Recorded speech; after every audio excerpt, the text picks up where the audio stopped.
家好，我是但是还有书籍的总导演罗以鸾。我是有理第一集的分级导演。大家好，我是第2集的导演杨黎珠。大家好，我是第4集设计师的纸上王国的导演王岳阳。大家好，我是第5集快时代阅读指南的导演郑苏航。最初的动机当然是因为我们自己对这个题材的兴趣，因为平时比较喜欢看书，然后也一直都有自己喜欢的作者、译者和编辑，觉得他们的故事很有意思、很有趣，就一直想记录下来。所以说，其实整个片子就相当于我们的一个大型追星现场，可以这么说。当然，另外一个原因也是因为国内这方面题材纪录片比较少，所以一直想做这样的题材。其实在2018年的时候，我们就已经做了一个书题材的纪录片，叫《书迷》，但是当时只做了4集，然后每一集也只有25分钟。不管从题材的丰富度来说，还是从片子的广度和深度上来说，都比较有限。所以不管是当时我们自己觉得，还是从网上观众的反馈来看，都觉得有点意犹未尽嘛。所以我们也一直在策划再做一部关于书的题材的纪录片。片名呢是来自于波兰诗人米沃什的一首诗，就叫《但是还有书籍》。范晔老师他很喜欢喝碳酸饮料，他的办公室有一整箱的雪碧的空瓶，我就问他为什么要把这个放着，他就为了警示自己不要再喝碳酸饮料，因为已经很胖了。但是有一天我们就是拍摄叫外卖的时候，问他要喝什么，他还是毫不犹豫的说可乐。我们到了最后一天，我们开着车准备回上海。其实大家都很舍不得离开，然后就相约说我们下一个暑假，明年我们要一起去游中国。然后我就开上拿一个相机，然后去拍寸照，然后我们再找一个剪头发的，然后就组一个流浪集市的这样一个团队出去，他们卖书也可以，找那种卖水果的都可以，就觉得很好玩。我们当时去美国的伯恩家中拍的时候，他们家有2只驴子，我就很喜欢他们，然后每次去他们都会在那里迎接我们。最大的遗憾应该是因为片长的关系，所以很多有意思的内容都没有放进去吧。比如说第1集里面的范晔老师，他正在翻译的一本书叫《3只悲伤的老虎》。范晔老师把这本书称作是哈瓦那夜店版的《追忆似水年华》。这本书在翻译的过程中也有很多有意思的故事，还有第3集里面蔡高奶奶的故事，提到他跟日本绘本大师松居直的一段友情。其实这段友情后面还藏着一段很感人的历史。因为松居直大师他80、90年代几次来到中国，帮助推动中国绘本事业的发展，是因为中国其实在民国时期绘本就已经有了不错的发展了，但是因为战争的关系，所以就中断了。所以松居直当时就是抱着这种抱歉和补偿的心态来到中国，帮助推动中国绘本事业的发展。开始就想拍那些书籍设计出来，就从画稿到最后成品的这个过程，但是最后发现现在的设计师好像都是在电脑上进行设计，所以很多流程都没有拍到。很棒，完全融入其中，大家都忘了这是胡歌的配音呢。1个字酥，3个字没长酥。这个问题我就不回答了，因为我怕被其他导演殴打。最喜欢快时代阅读指南。你不要抢我了好不好？我喜欢朱丽伟那个故事。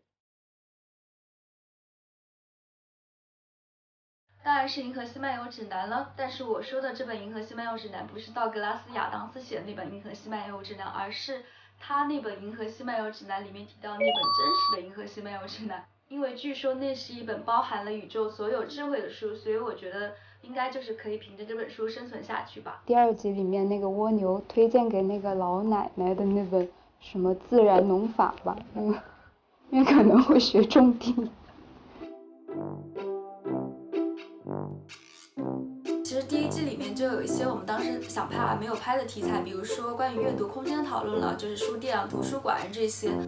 然后其实在最后1集播出之后，我们在微博上也有征集观众们对于第2集的一些想法，就是他们还想看到哪一些人物和故事，也收集到了各种稀奇古怪、各种各样的回答，比如说想看到一本书的制作流程啊，想看到图书馆的故事啊、古籍保存修复的故事，还想看到漫画、网络小说啊、教科书这些，我们也都会纳入考虑吧。然后 B 站的小伙伴们，如果你们也有好的想法的话，也可以给我们留言。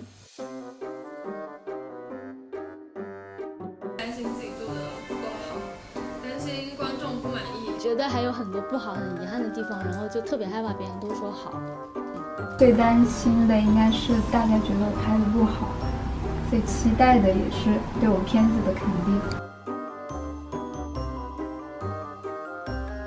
我愿意成为那10万分之一。没有觉得很激动，但是当看着满屏的弹幕，满屏太夸张了。当看着很多弹幕飘上来，然后，是自己做的片子，然后所有人都在分享他们的感受，有一些鼓励的话的时候，就会让自己会觉得，那种心情和你之前预想的是完全不一样的。你会一个一个的去看完他们，然后有的时候那些弹幕会给自己做下一部片子带来一些就是还挺好的建议。印象最深的应该是第1季里面范晔老师那个故事里面的一个蓝字弹幕吧，他就是把那个片段里面出现的所有书，包括书架上一排排的书，然后范晔老师手里拿的和他桌上摆的每本书，他都基本上标注了书名和基本的信息吧，我觉得这个就特别棒。小影那个部分，然后因为我放了一些就是他在 B 站之前发布的一些视频，然后视频里面就有很多的弹幕，然后呢就看到大家在弹幕之上又在发弹幕，然后就有很多人在混入其中，我就觉得这个特别好笑。我的手机跟 iPad 都会有 Kindle 这个 app， 就是我会经常来看这些书，因为我觉得出门在外出差的时候都可以看书，包括在飞机上很方便。我觉得很好，但是我不喜欢，就是因为我觉得我在读 Kindle 的时候，我特别不喜欢一种功能，就是我不能翻页，我很喜欢纸质书那种翻页的质感。平常也看 Kindle 也看纸质书，它们都是载体，对我来说我觉得内容是大于形式的，所以我觉得两样都很好。寂寞的游戏，还有近300年的学术史，还有郑天品西南联大日记。我想给大家推荐一本台湾作家唐诺写的《阅读的故事》，我觉得这本书特别适合和我们的片子配合服用，因为它解答了很多我们在阅读过程中遇到的一些困惑，比如说，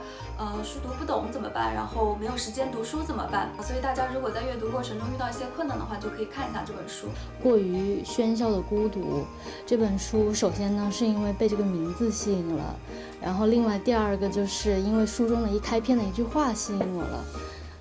我为写这本书推迟了死亡，很神奇的是跟我那个二手书的那集很像，这个主题真的是不谋而合的感觉。这个书的主人公是一个就收集废品站的那些图书，然后他坚持了35年，然后就会自己去啃食这些精神文字、精神食粮嘛。后浪出版社出版的黄国俊的一本书，叫做《度外》。是一本讲艺术的书，叫做《现代艺术150年》，叙述非常有意思，一本比较深入浅出的科普性的读物。我觉得 B 站真的很棒，又有真心又有野心，未来可期。招待不周，后会有期。然后也希望大家在看完我们的片子以后，也能将阅读这件事坚持下去。